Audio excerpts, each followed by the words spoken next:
திருகோணமலை மூதூர் பெருவழி பகுதியில் 3 சிறுமிகள் துஷ்பிரயோகத்திற்குட்படுத்தப்பட்ட சம்பவம் பாரிய அதிர்வலைகளை தோற்றுவித்துள்ளது. இந்த சம்பவத்திற்கு எதிர்ப்பு தெரிவித்து கிழக்கின் இருவேறு பகுதிகளில் இன்று ஆர்ப்பாட்டங்கள் முன்னெடுக்கப்பட்டன.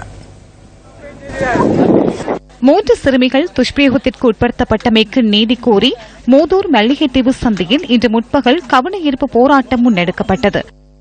அதுக்கான உறுதிமொழியை பிரதி போலீஸ் மா அதிபரும் கல்வி அமைச்சர் அவர்களும் தந்திருந்தவங்க 3 நாளையால இதுக்குரிய உரிய தீர்வு தருவோம்னு சொல்லி அந்த உறுதிமொழி இன்று வரைக்கும் காப்பாற்றப்படாதால இது யாருக்கு நடந்திருந்தாலும் நாங்கள் சிங்கள மக்களுக்கு நடந்திருந்தாலும் முஸ்லீம் மக்களுக்கு நாங்கள் இது ஒன்று சேர்ந்திருப்போம். கிழக்கு மாகாண கல்வி அமைச்சர், கிழக்கு மாகாண பிரதி காவல் துறை அதிபர் அவர்கள் இருவரும் வழங்கிய வாக்குறுதி இந்த மக்களுக்கு 3 நாட்களுக்குள் நாங்கள் உரிய நடவடிக்கை எடுப்போம், குற்றவாளிகளை சட்டத்தின் முன் நிறுத்துவோம் என்று அறிவித்துவிட்டு இன்று 4வது நாளாகியும் எந்தவிதமான நடவடிக்கையும் எடுக்கவில்லை என்று சந்தேகப்படும் அளவிற்கு இந்த நடவடிக்கைகள் முன்னெடுக்கப்பட்டுக் கொண்டிருக்கின்றது.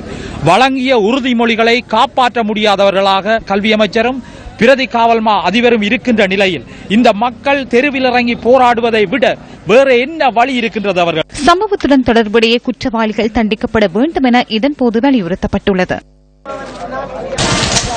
இதேவேளை இந்த சம்பவத்திற்கு எதிர்ப்பு தெரிவித்து அம்பாறை ஆலையடி வேம்பு பகுதியில் கண்டன பேரணி ஒன்று நடத்தப்பட்டது. ஆலையடி வேம்பு ஸ்ரீ ராமகிருஷ்ண தேசிய பாடசாலை மாணவர்கள் ஒன்றிணைந்து பாடசாலை வளாகத்தில் இந்த கண்டன பேரணியை முன்னெடுத்திருந்தனர். பாடசாலை அதிபர், ஆசிரியர்கள் மற்றும் மாணவர்களும் இந்த பேரணியில் கலந்து கொண்டிருந்தனர். இத்தகைய சம்பவத்தை எந்த வகையிலையும் அனுமதிக்காது முழுமையாக கண்டிப்பதுடன் இந்த சம்பவம் நாட்டில் எந்த இடம்பெறக்கூடாது என்பதை எங்களுடைய கல்வி ரீதியாக வெளிக்காட்டுவதற்காக சம்பவமானது மிகவும் துக்ககரமானது ஒன்று. இலங்கையில் எந்த பகுதியிலும் எந்த இனத்துக்கும் யாருக்கும் வரக்கூடாது, குறிப்பாக பெண்கள் பாதுகாக்கப்பட வேண்டும். அந்த நிலையிலே அவருடைய பாதுகாப்பை உறுதிப்படுத்த திருகோணமலை மூதூர் பெருவழி பகுதியில் 3 சிறுமிகள் துஷ்பிரயோகத்திற்கு உட்படுத்தப்பட்டமைக்கு நீதி கோரி மாவட்டத்தின் சில பகுதிகளில் இன்று எதிர்ப்பு நடவடிக்கைகள் முன்னெடுக்கப்பட்டன. திருகோணமலை மாவட்டத்தில் தமிழ் மாணவர்கள் செறிந்து வாழும் பகுதிகளில் கல்வி செயற்பாடுகள் முடக்கப்பட்டிருந்தன. 3 சிறுமிகள் துஷ்பிரயோகத்திற்கு உட்படுத்தப்பட்டமைக்கு நீதி கோரி திருகோணமலை மாவட்டத்தில் உள்ள தமிழ் மொழி பாடசாலைகளில் கல்வி செயற்பாடுகள் ஸ்தம்பிதமடைந்ததாக பிராந்திய செய்தியாளர்கள் குறிப்பிட்டனர். பிரதேசத்தில் 3 சிறுமியாக பாலியல் வல்லுறவுக்கு உட்படுத்துவதற்கான சந்தேக நபர்களுக்கான சரியான தண்டனை வழங்க வேண்டும் என்ற கோரிக்கையை முன்வைத்து நடத்தப்பட்டுக் கொண்டிருக்கின்றது. இது கிழக்கு மாகாணம் தழுவியதாக நடத்தப்படுகின்ற போது உமது பாடசாலை மாணவர்கள் அடியோடு வெறும் வருகை தரவில்லை. திருகோணமலை மாவட்டத்தில் உள்ள அனைத்து தமிழ் பாடசாலைகளுக்கும் மாணவர்கள் இன்று சமூகம் அளிக்கவில்லை என கிழக்கு மாகாண கல்வி பணிப்பாளர் MTA நிஷாம் தெரிவித்துள்ளார்.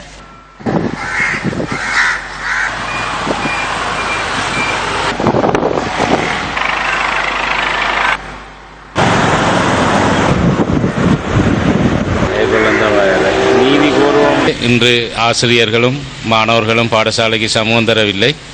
இவ்வாறான இந்த பகிஷ்கரிப்பை மேற்கொள்வதன் நோக்கம் அந்த துஷ்பிரயோகத்தை செய்தவர்கள் அவர்கள் யாராக இருந்தாலும் தண்டிக்கப்பட வேண்டும், அவர்களுக்கு சரியான தண்டனை கொடுக்கப்பட வேண்டும் என்பதற்காகவே இந்த பகிஷ்கரிப்பு நடைபெறுகின்றது.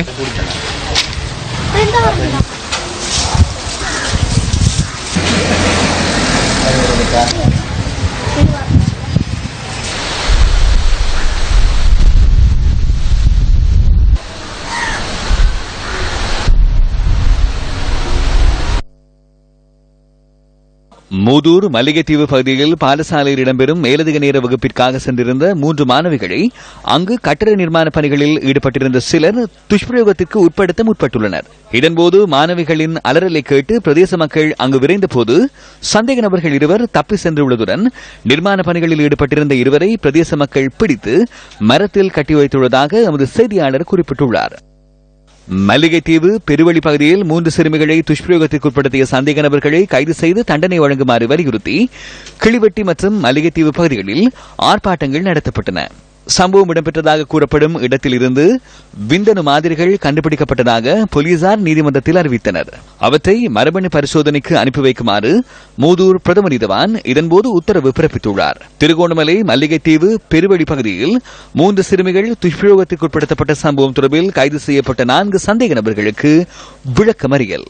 மூதூர் பெருவெளி பகுதியில் 3 சிறுமிகள் துஷ்பிரயோகத்திற்கு உட்படுத்தப்பட்டதாக தெரிவிக்கப்படும் சம்பவம் தொடர்பான அடையாள அணிவகுப்பு ஒத்திவைக்கப்பட்டது. மூதூர் நீதவான் நீதிமன்றத்தில் இன்று அடையாள அணிவகுப்பு நடைபெறவிருந்த நிலையில் பாதிக்கப்பட்ட சிறுமிகள் மந்தில் ஆஜர்படுத்தப்படாமையால் எதிர்வரும் ஜூன் மாதம் 5ஆம் தேதிக்கு அடையாள அணிவகுப்பு ஒத்திவைக்கப்பட்டதாக போலீசார் தெரிவித்தனர்.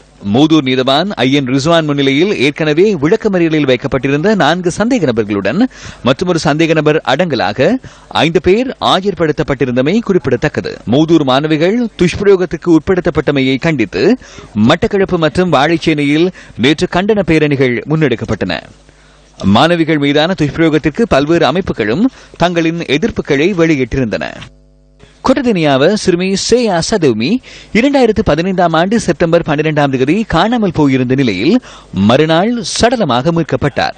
சம்பவம் தொடர்பில் மேற்கொள்ளப்பட்ட விசாரணைகளை அடுத்து சந்தேக நபர்கள் பலர் கைது செய்யப்பட்டு விளக்கமறியலில் வைக்கப்பட்டு பின்னர் விடுவிக்கப்பட்டனர்.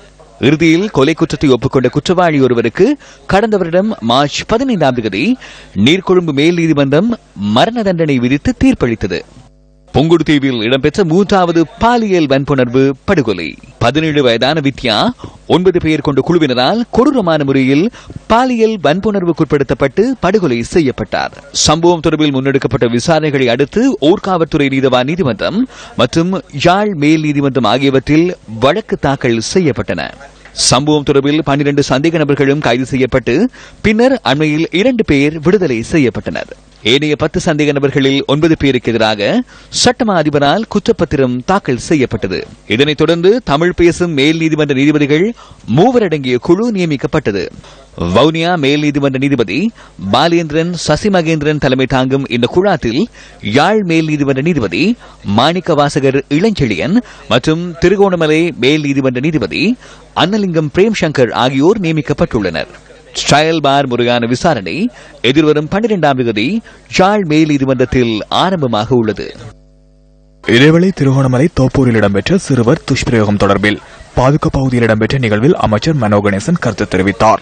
அந்த நிகழ்வு திருகோணமலை மட்டுமல்ல, கிழக்கு மாகாணம் மட்டுமல்ல, நாடு முழுக்க வாழ்ந்து கொண்டு கூடிய சிறுவர் பெண்களை உரிமைகளை பாதுகாக்கும் செயல்பாட்டாளர்களுக்கும் சரி, மாணவர்கள் மத்தியிலும் சரி, இளைஞர்கள் மத்தியிலும் சரி, நல்லெண்ணம் கொண்ட அனைவரும் மத்தியிலும் சரி பாரிய எழுச்சியை ஒரு மனக்கிளேசத்தை ஏற்படுத்தியிருக்கின்றது. அந்த சம்பவம் நடந்த அந்த தினத்தில் இருந்து நள்ளிரவில் இருந்து நான் இந்த விஷயத்தை கண்காணித்துக் கொண்டிருக்கின்றேன். கிழக்கு மாகாண பிரதிபா போலீஸ் அதிபர் அந்த பிராந்திய பொறுப்பாக இருக்கக்கூடிய போலீஸ் அத்தியட்சர் கூட சிறப்பாக சொல்லியிருக்கின்றேன்.